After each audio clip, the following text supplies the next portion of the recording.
अस्सलामु अलैकुम वरहमतुल्लाहि वबरकातुहू। औज़ु बिल्लाहि मिनश शैतानिर रजीम। बिस्मिल्लाहिर रहमानिर रहीम। शुरू करते हैं अल्लाह के नाम से जो बड़ा मेहरबान और निहायत रहम करने वाला है। आप सब पर सलामती हो, अल्लाह की जानिब से बेशुमार बरकत हो। लो मेरे बच्चों, class second year chapter number 25 ecosystem lecture number 3। तो बेटा, कल हम लोगों ने जो पिछले लेक्चर में जो कुछ सीखा उसमें दो चीजें थी, ऑर्टिकोलॉजी एंड सिनकोलॉजी। पुत्र जी, तो हमने उसका लुब्बे लुबाब ये निकाला कि मैं थोड़ी सी रिवीजन करा दूं कि when you study only one population at different places in an environment it will be autecology. अगर सिर्फ आप एक पॉपुलेशन का देख रहे हैं कि उसका क्या ताल्लुक है, अपने इकोसिस्टम से क्या रिलेशनशिप है, तो उसको ऑर्टिकोलॉजी बोलेंगे। बट लेकिन when you see all the populations at the same time, that is community पूरी की स्टडी करोगे with respect to its environment done, तो it will be called syncology. It will be called syncology. In syncology में the study of community यानी community पूरी की study होती है, and you have to see various aspects of the community like the बेटा origin के community का आगाज कैसे हुआ, एक कम्युनिटी में कौन कौन सी पॉपुलेशंस हैं, उस कम्युनिटी का स्ट्रक्चर क्या है, एंड उस कम्युनिटी की कंपोजिशन क्या है डन। तो ये फिर आप लोग सारा देखते हैं कि कम्युनिटी किस चीज से कंपोज है, उसका स्ट्रक्चर क्या है और उसका ओरिजिन कैसे हुआ था। Well, you have to consider the history of the community and also its dynamics. Dynamics से मुराद के कौन सी पॉपुलेशन कम हो रही है, कौन सी पॉपुलेशन बढ़ रही है, कौन सी पॉपुलेशन को फिजिकल एनवायरनमेंट ने मार दिया है, या कौन सी पॉपुलेशन किस तरह क्या चल रही है। गॉट इट बेटा? Because community is not fix. Remember that community कभी भी फिक्स नहीं होती, कभी कोई पॉपुलेशन घट जाती है तो कभी कोई पॉपुलेशन बढ़ जाती है। It is not a fixed entity, but different changes are going to occur at different times. तो बेटा different times में community में different changes आती रहती हैं. Well, while studying the community, we come across 3 levels के हमें 3 levels पढ़ने पड़ेंगे, और ये 3 levels बहुत ज़्यादा आपस में interact भी करते हैं। तो individual, number 2 population and number 3 community. तो नंबरिंग में गड़बड़ है रे भैया, ये 2 है और ये 3 है। इसी मेरा बच्चा। और उसके बाद हम अब आज का टॉपिक शुरू कर रहे हैं, और वो टॉपिक है कंपोनेंट्स ऑफ इकोसिस्टम। बेटा वेरी इजी, जैसा कि हमने इंट्रोडक्शन में बताया था, as discussed earlier, the ecosystem can be divided into 2 main components. Number 1, biotic components, and number 2, abiotic components. तो बायोटिक कंपोनेंट्स क्या है जी? Biotic, bio means life. तो जितने बायोटिक कंपोनेंट्स हैं, these include all living organisms including plants and animals. तमाम plants, तमाम animals जिन्हें बायोस्फीयर सपोर्ट कर रहा है। बायोस्फीयर की डेफिनेशन मैंने अपने बच्चों को बताया था कि 8 to 10 kilometre in the depth and 8 to 10 kilometre in the air, जहां तक ऑर्गेनिजम्स एग्जिस्ट करते हैं, वो माहौल, वो एरिया जिसमें ऑर्गेनिजम्स मौजूद हैं, उस एरिया को बायोस्फीयर कहते हैं। तो sphere is the area, sphere is the part of the earth which is inhabited by the organisms. So biosphere is spread out over the surface of the planet Earth, extending about 8 to 10 kilometers to the upper reaches of atmosphere, यानी 8 से 10 kilometre हवा में, and also same distance, और वही 8 से 10 kilometre into the depths of the oceans. मैंने इस पर तो 5 मिनट लगाए हुए हैं अपने पिछले लेक्चर में, तो उसमें रिवाइज कर लीजिएगा कि बायोस्फीयर क्या है। तो बायोस्फीयर सी लेवल के 8 से 10 किलोमीटर ऊपर, यानी समंदर की सतह से हवा में, और 8 से 10 किलोमीटर समंदर की सतह के अंदर, यानी कि समंदर की डेप्थ में जहां जहां ऑर्गेनिजम्स पाए जाते हैं उसे बायोस्फीयर कहते हैं। तो बायोस्फीयर में सारे के सारे बायोटिक कंपोनेंट्स हैं। उत्तर जी, एबायोटिक कंपोनेंट्स क्या हैं? They include all non living components, example हवा, पानी, सॉइल, लाइट, टेम्परेचर, ये सारी क्या है बेटा? एबायोटिक कंपोनेंट्स हैं। In ecological term, they are called as atmosphere. Sphere का मतलब उत्तर place, atmos का मतलब या atmo का मतलब air. The place containing air is called atmosphere. इसी तरह the place containing water is called hydrosphere. Hydro means water, sphere means place. And again, the place containing the earth or soil is called lithosphere. तो जी हाँ, lithosphere, atmosphere, hydrosphere, ये क्या है? Ecological terms हैं abiotic factors की। और अब है जी processes in the ecosystem and interaction between biotic and abiotic components हम पढ़ने लगे हैं। प्रोसेसेस इन इकोसिस्टम, एक माहौल के निजाम में क्या प्रोसेसेस चल रहे हैं? The main processes occurring in an ecosystem include feeding चल रही है। क्या चल रही है मेरा बेटा? फीडिंग, खाना पीना चल रहा है। एक ऑर्गेनिज्म दूसरे ऑर्गेनिज्म को खा जाता है अपनी खुराक समझकर। क्या समझकर बेटा? अपनी खुराक। And circulation of chemical elements चल रही है, और इन दी एंड सबको खा जाता है कौन? डीकंपोजर्स। तो डीकंपोजर्स उन एलिमेंट्स को ऑर्गेनिजम्स की बॉडीज में से नोच कर वापस किसको दे देते हैं? एटमॉस्फेयर को, सॉइल को। तो प्रोड्यूसर्स ने, प्लांट्स अपने अंदर फूड बनाते हैं, उसको प्राइमरी कंज्यूमर खा जाते हैं, प्राइमरी कंज्यूमर को सेकेंडरी खा जाते हैं, सेकेंडरी को टर्चरी, फिर सब मरते हैं। कुल्लु नफ्सिन जायकतुल मौत, सब मरते हैं। तो सबको डीकंपोजर्स खा जाते हैं, और डीकंपोजर्स फिर वो सारे केमिकल एलिमेंट्स को दोबारा सर्कुलेट कराते हैं। तो सर्कुलेशन ऑफ केमिकल एलिमेंट्स चल रही है जनाब। So together with the energy flowing through the ecosystem, और फिर एनर्जी भी फ्लो हो रही है बेटा।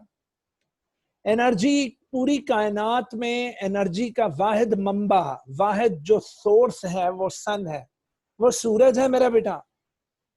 तो सूरज की एनर्जी, लाइट एनर्जी को, सोलर एनर्जी को प्लांट्स फूड में कैद कर देते हैं, और फिर फूड के जरिए एक एक ऑर्गेनिज्म को क्या मिलती है जनाब? एनर्जी मिलती है। तो जी हाँ, न्यूट्रिएंट्स सर्कुलेट कर रहे हैं, एनर्जी का फ्लो हो रहा है किसमें? इको सिस्टम में। An ecosystem is made up of 3 main components. एक इकोसिस्टम 3 मेन कंपोनेंट्स का बना हुआ है। किसका इकोसिस्टम बेटा? Biotic components.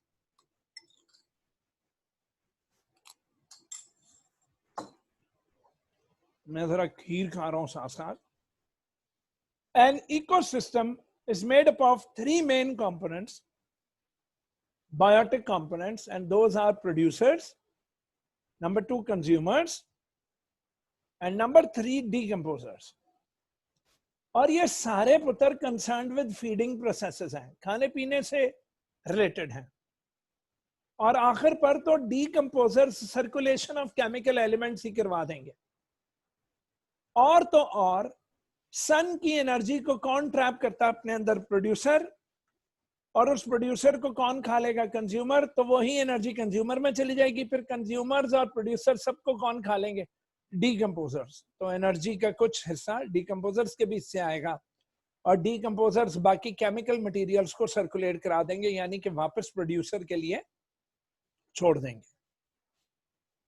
कौन है प्रोड्यूसर्स? तो जनाब definition, producers are autotrophs. Autotrophs कौन होते हैं बेटा? जो वाटर और कार्बन डाइऑक्साइड जैसे इनऑर्गेनिक मटेरियल्स को यूज करके ऑर्गेनिक फूड बना दे, इनऑर्गेनिक मटेरियल्स को यूज करके ऑर्गेनिक कार्बन हाइड्रोजन वाला ऑर्गेनिक फूड बना दे, और फिर उस फूड को, उस एनर्जी को स्टोर रखे अपने अंदर तो देखो प्लांट्स ग्लूकोज बनाकर अपने अंदर स्टोर कर लेते हैं in the form of starch. Producers are the autotrophs. These are green in color due to chlorophyll. Photosynthetic plants, they make food through photosynthesis, which capture the bright light energy into the ecosystem. और यही पुत्र sorry bright मेरे मुंह से निकला, विच capture पकड़ते हैं and bring light energy into the ecosystem. अगर जानदारों में कोई एनर्जी ला रहा है तो वो प्रोड्यूसर्स हैं बेटा. प्लांट्स लगाइए, प्लांट्स जितने हो सकते हैं सब्जियां लगाएं, प्लांट्स लगाएं, क्योंकि ये वाहिद जरिया हैं जो हमारे अंदर क्या ला रहे हैं, एनर्जी ला रहे हैं. तो गोश्त खोरो, गोश्त खाने वालों इतना मत इतराओ कि जी हम तो एनर्जी प्लांट से ले लेते हैं, हम तो गोश्त खाते हो. जिन जानवरों का गोश्त खाते हो वो भी तो आगे से क्या खाते हैं, प्रोड्यूसर्स. तो प्रोड्यूसर्स वाहिद जरिया है जो सनलाइट को एनर्जी ऑफ फूड में तब्दील कर देते हैं और फिर उन प्रोड्यूसर्स को कंज्यूमर्स खाते हैं. They are able to manufacture organic food from simpler inorganic substances. तो जी हाँ, ये पानी और कार्बन डाइऑक्साइड जैसे इनऑर्गेनिक सब्सटेंसेस से अपना फूड बना लेते हैं, that is glucose. They are autotrophic organisms, और ये ऑटोट्रॉफिक ऑर्गेनिजम्स हैं. कंज्यूमर्स, हम लोग. Consumers are all the organisms, primarily basically वो एनिमल्स हैं which obtain energy directly or indirectly from producers. या तो वो producers खाते हैं directly, या तो वो directly producers खाते हैं, या उन जानवरों को खाते हैं जो producers खाते हैं, तो वो हो जाएगा indirectly as ready-made organic food. They are mainly heterotrophic organisms. तो consumers जो है ये heterotrophic organisms हैं. Heterotrophic से मुराद which depend upon others for their food. They cannot manufacture their own food with the help of inorganic substances. Last आया जी decomposers. Decomposers are mainly the fungi and bacteria which obtain their energy from the dead and decaying plants and animals. Oh God, तो decomposers dead organisms पर हमला कर देते हैं. Saprobic हैं, saprobes हैं, उन्हें डिके करते हैं, उनकी तोड़ फोड़ करते हैं और अंदर से क्या ले लेते हैं, energy, and they release chemical elements as ions. और वो आयंस हो सकते हैं मेरा बच्चा पोटेशियम का आयन, फास्फोरस का आयन, उसके अलावा कुछ रेडिकल्स भी हो सकते हैं और उन रेडिकल्स में फॉस्फेट्स, सल्फेट्स वगैरह ये चीजें शामिल हैं. इजी बच्चों. और अब आया फूड चेन. क्या मेरा बच्चा, फूड चेन. तो फूड चेन की मैं आपको जरा फोटोग्राफी. Here we are. ये आपके सामने एक सिंपल फूड चेन है. वाओ, अगर आप मेरा कर्सर देख सकें तो प्रोड्यूसर को खाया कैटरपिलर ने, कैटरपिलर को खाया फ्रॉग ने, फ्रॉग को खाया स्नेक ने, और स्नेक को खा गया कौन, उल्लू. जिसे आप उल्लू समझते हैं वो जनाब स्नेक को खा गया. अल्लाह अकबर. तो ये जितने उल्लू है ना आपके इर्द गिर्द, इनसे जरा बच के रहना, ये स्नेक्स को भी खा जाते हैं. तो वक्ती तौर पर हमें उल्लू लग रहे होते हैं. एनी प्रॉब्लम हो. So this is food chain बेटा, जिसमें एक प्रोड्यूसर को खा रहा है प्राइमरी कंज्यूमर, प्राइमरी को खा रहा है सेकेंडरी, सेकेंडरी को कौन खा रहा है जनाब, दूसरा यानी कि सॉरी टर्शरी, और उसके बाद टॉप वाले उसको खा रहे हैं. तवज्जो है मेरा बच्चा. तो फूड चेन क्या है रे बाबा, it is basically all animals depend on plants for their food. तो जनाब बुनियादी तौर पर तमाम एलिमेंट्स प्लांट्स पर डिपेंड करते हैं अपने फूड के लिए. अब ईगल प्लांट तो नहीं खाती, लेकिन eagle may eat a blue bird and bluebird eats insects like caterpillar and caterpillar feeds on grass that is green leaves. तो आओ फूड चेन में चलें, ग्रीन लीव्स या ग्रास को दैट इज प्रोड्यूसर को खा गया कौन? Caterpillar, primary consumer. और इस प्राइमरी को कौन खा गया? Secondary consumer blue bird. और उसको कौन खा गया? Tertiary consumer that is eagle. Oh God, कौन खा गया बेटा? ईगल। ला जी, ये जो अभी अभी हमने पढ़ी, this is an example of simple food chain. This is an example of what? Simple food chain. A series of organism. तो ये तो एक लिस्ट है जी ऑर्गेनिजम्स का, जिसमें each dependent on next as source of food. तो each dependent on next as a source of food. तो जी हाँ, eagle is dependent on bluebird as a source of food. So bluebird is dependent upon insects like caterpillar as a source of food, and caterpillar depends upon grass or green leaves as a source of food. Clear? अगला आया जनाब food web. क्या मेरा बच्चा? Food web. Food web is actually, अब बच्चों एक organism कोई एक चीज थोड़ी ना खाता है। ओ गॉड, तो ये देख रहे हो बच्चों, ग्रास को किसने खाया? रैट ने।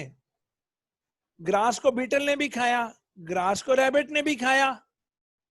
जब सब ने ग्रास खा ली तो अब रैट को कौन खा रही है जनाब? आउल भी खा रहा है। आउल को आगे से डॉग खा रहा है। ठीक है, अब डॉग सिर्फ आउल ही तो नहीं खाता, डॉग रैबिट को भी खा रहा है। तो पता लगा कि डिफरेंट फूड चेन्स आपस में क्या है मेरा बच्चा? इंटर कनेक्टेड है। अच्छा, ग्रास को प्रोड्यूसर्स को इन्होंने T1 कहा है, T2 इन्होंने प्राइमरी कंज्यूमर्स को कहा है, T3 इन्होंने सेकेंडरी कंज्यूमर्स को कहा है। तो वजह है मेरा बच्चा, तो ये देखें प्राइमरी, अच्छा अब T1 प्रोड्यूसर, फिर प्राइमरी कंज्यूमर, फिर सेकेंडरी कंज्यूमर और फिर टर्शरी कंज्यूमर है T4। तो चलते हैं इनको पढ़ने के लिए। Food web is actually the combination of many food chains. एक ऑर्गेनिज्म एक चीज तो नहीं खाता, वो तो डिफरेंट चीजें खाता है। अगर आप तमाम ऑर्गेनिज्म से पता करो कि भाई इसने जिसको खाया, इसने आगे नहीं किसको खाया, मैंने ठीक खाया, तो अगर आप पता करें तो डिफरेंट फूड चेन्स बनेंगी। अब फूड चेन्स के कॉम्बिनेशन को क्या बोलेंगे मेरा बच्चा? Food web. क्या बोलेंगे मेरे बच्चे? Food web. क्लियर है क्या? Food webs are not really as simple as described in figure 25.3। तो बच्चों ये जो मैंने फिगर आपको बताया ये 25.3 है। अच्छा, अब मेरी आपसे गुजारिश है कि बुक पर ये वाला फिगर आप निकाल लें, क्योंकि मैं यहां से पढ़ता जाऊंगा, आपने बुक पर फिगर देखते जाना है।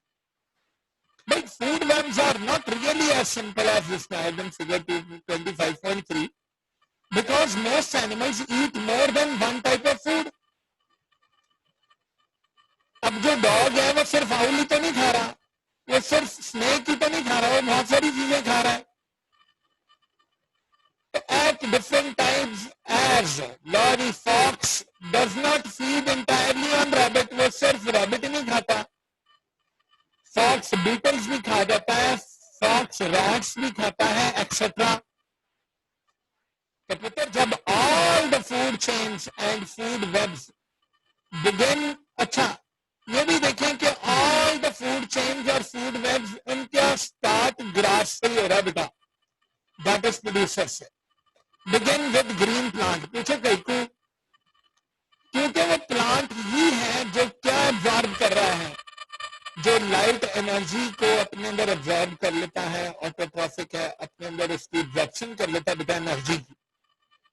तो अगर इकोसिस्टम में सोलर एनर्जी हम कंज्यूमर तक पहुंच रही है तो वो सिर्फ ग्रीन प्लांट्स की वजह से है, and may consist of 3 to 5 links of trophic levels. अब बेटा 3 to 5 links भी हो सकते हैं.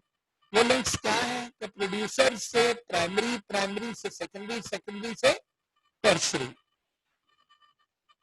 इन अ फूड वेब, एक फूड वेब में, एक ग़िज़ाई जाल में, you will find more complex trophic levels of food links. तो और ज्यादा कॉम्प्लेक्सिटीज बढ़ जाएंगी. अब मेरे बच्चों ने सामने फिगर 25.3 रखना है क्योंकि मैं उसी को एक्सप्लेन कर रहा हूं. कहते हैं इन फिगर 25.3 फूड चेन में जो T1 है, it is the first trophic producer level, and इस प्रोड्यूसर लेवल में includes all green plants, grasses and phytoplankton. Phytoplankton क्या होता है पुत्र? फाइटोप्लैंक्टन वो प्लांट लाइक प्रोटिस्ट है. लिख लें, the plant like protist which float on the surface of aquatic ecosystems. तो एक्वाटिक इकोसिस्टम्स के, पानी के जो इकोसिस्टम्स हैं, खासकर समंदर की सतह पर जो प्लांट लाइक प्रोटिस्ट हैं, यानी कि जो फोटोसिंथेटिक ऑर्गेनिजम्स हैं, उन्हें क्या बोलते हैं बेटा? फाइटोप्लैंक्टन. ये प्लांट लाइक प्रोटिस्ट हैं, एल्गी वगैरह. जबकि T2 जो है वो कौन है जी? T2, तो T2 जो है, T2 सेकेंड ट्रॉफिक लेवल है जो कि प्राइमरी कंज्यूमर्स का है, जो कि प्लांट्स को खाते हैं. T3 जी वो है सेकेंडरी कंज्यूमर्स का ट्रॉफिक लेवल. T4 है जी fourth trophic level tertiary consumers का. और उसके बाद the variety of the pathways in a food web helps to maintain the stability of the ecosystem. अब मेरा बच्चा बड़ी स्टेबिलिटी, बहुत उम्दा और बड़ी ही प्यारी एग्जांपल अब देने लगा है राइटर. अल्लाहु अकबर, बहुत ही प्यारी एग्जांपल कि इकोसिस्टम का हम सुनते आ रहे हैं जी बैलेंस मेंटेन होता है, बैलेंस मेंटेन होता है. वो बैलेंस क्या है? और हम बार बार कहते हैं कि इकोसिस्टम डायनामिक है जी, कम्युनिटी डायनामिक होती, तो वो क्या है? और डायनामिक में हम ये बार बार करते हैं कि कोई एक पॉपुलेशन घटती रहती है तो दूसरी बढ़ जाती है, तो ये चलता है जी. ना जी अब एग्जाम्पल सुने. एग्जाम्पल ये है कि जो आउल्स है, उल्लू, ये बेटा शिकार करते हैं रैबिट्स का और चूहों का और उन्हें खाते हैं. अब अगर कोई डिजीज की वजह से, किसी बीमारी की वजह से रैबिट्स मर गए हैं, तो क्या होगा कि रैबिट्स जो कि प्लांट्स खाते थे, रैबिट्स जो कि क्या खाते थे? प्लांट्स खाते थे. तो क्या हुआ? चूंकि रैबिट्स मर गए, रैबिट मर गया, तो रैबिट के मरने से उन्होंने